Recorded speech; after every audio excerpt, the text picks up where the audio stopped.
샬롬, 반갑습니다. 지난 시간에 영적 침체에 빠져서 죽기를 자청하면서 하나님을 원망하던 엘리야에 대한 말씀을 전해드렸는데요. 하나님은 이런 엘리야를 어떻게 다루시냐면요, 먼저는 쉬게 하십니다. 하나님은요, 우리를 극한 상황에 그대로 던져놓고 그렇게 다루지 않으십니다. 열왕기상 19장 5절 말씀입니다. 로뎀나무 아래에 누워 자더니 천사가 그를 어루만지며 그에게 이르되 일어나서 먹으라 하는지라. 이렇게 충분히 잠을 자게 하시고 먹을 걸 먹도록 하십니다. 19장 6절 말씀인데 제가 이렇게 마음에 많이 닿게 현대어 성경을 썼습니다. 엘리야가 깨어보니 머리맡에 불에 달군 돌에 구워낸 과자와 물 한 병이 놓여 있었다. 그는 음식을 먹고 또 물도 마셨다. 그리고는 다시 누워 잠이 들었다. 이런 식으로 하나님은 실패하고 지친 엘리야에게 떡과 물을 주고 쉬게 하시는데, 이게 참 재밌는 것이요, 신약에서 예수님을 부인하고 신앙에 실패했던 베드로를 회복시키실 때도 똑같은 과정이 있죠. 예수님은 위축되어 있는 베드로를 친히 찾아오셔서 떡과 생선을 준비해 주시죠. 요한복음 21장 12절과 13절 말씀입니다. 예수께서 이르시되 와서 조반을 먹으라 하시니 제자들이 주님이신 줄 아는 고로 당신이 누구냐 감히 묻는 자가 없더라. 예수께서 가셔서 떡을 가져다가 그들에게 주시고 생선도 그와 같이 하시니라.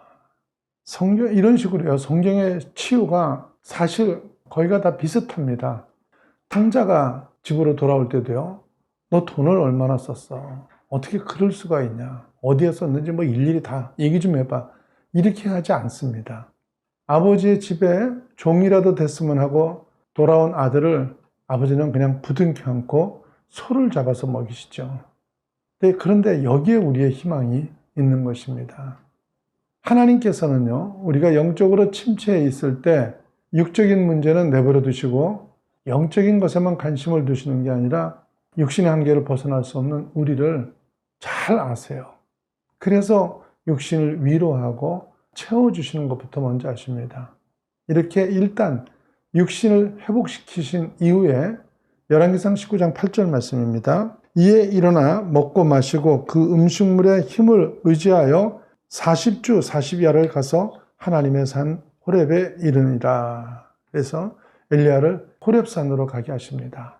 호렙산이 어디냐면요, 모세가 모든 것을 포기하고 미디안 광야에서 지낼 때 하나님께서 모세를 만나 주신 곳이죠.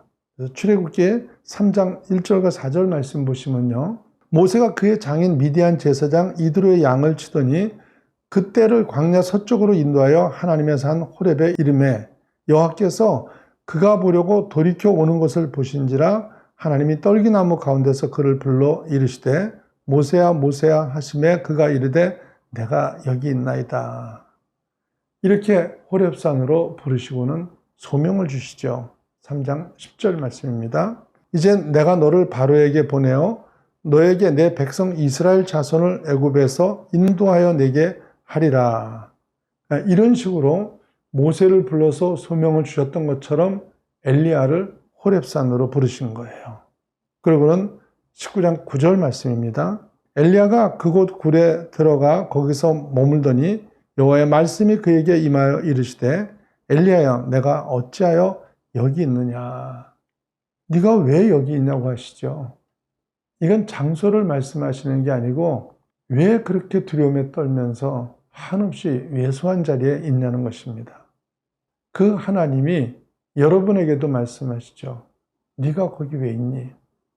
어째서 원망의 자리, 좌절의 자리, 무기력의 자리에 있냐는 것입니다.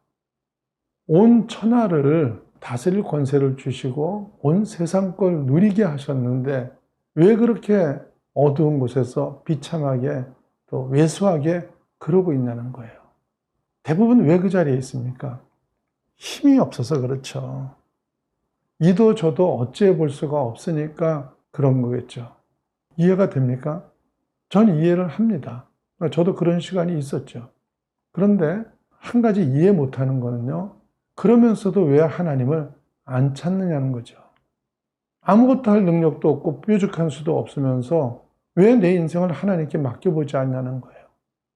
간절하게 기도도 해보지 않고 신앙으로 사는 걸 포기해버려요. 여러분, 포기하지 마십시오.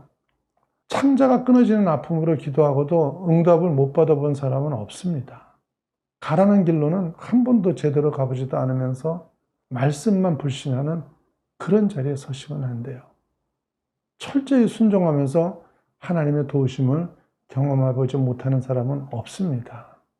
하나님이 절망 가운데 있는 엘리야를 향해서 내가 어찌하여 여기 있느냐고 물으시자 19장 10절 말씀입니다.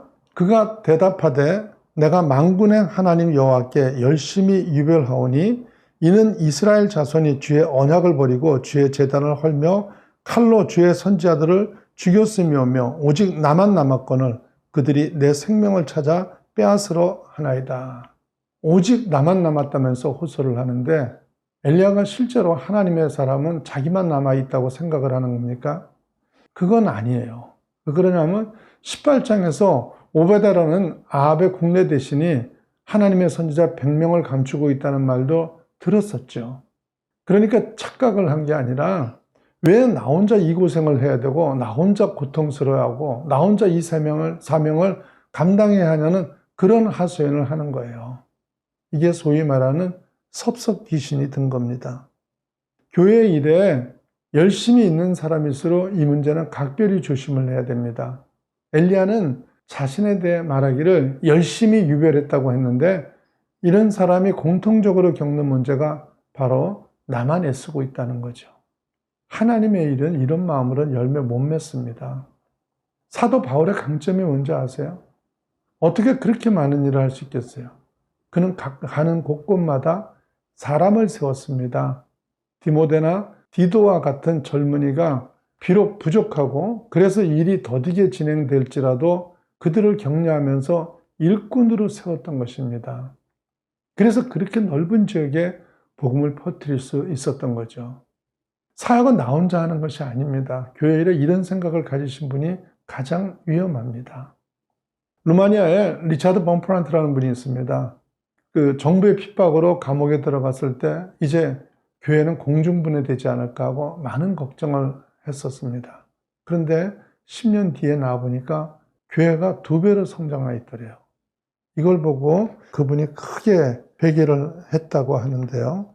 저 역시도 동일한 문제를 가졌던 사람인데 하나님이 은혜를 주셔서 깨달은 뒤에 바뀐 겁니다. 사랑하는 여러분은 정말 하나님의 일은 하나님께서 하신다는 믿음을 가지셨습니까? 그렇다면 일의 성취는 하나님께 맡겨드리고 우리의 열심은 길을 쓰고 서로를 세우고 함께 가는데 그 일에 애쓰는 자녀들 되시기를 예수님 이름으로 축원합니다.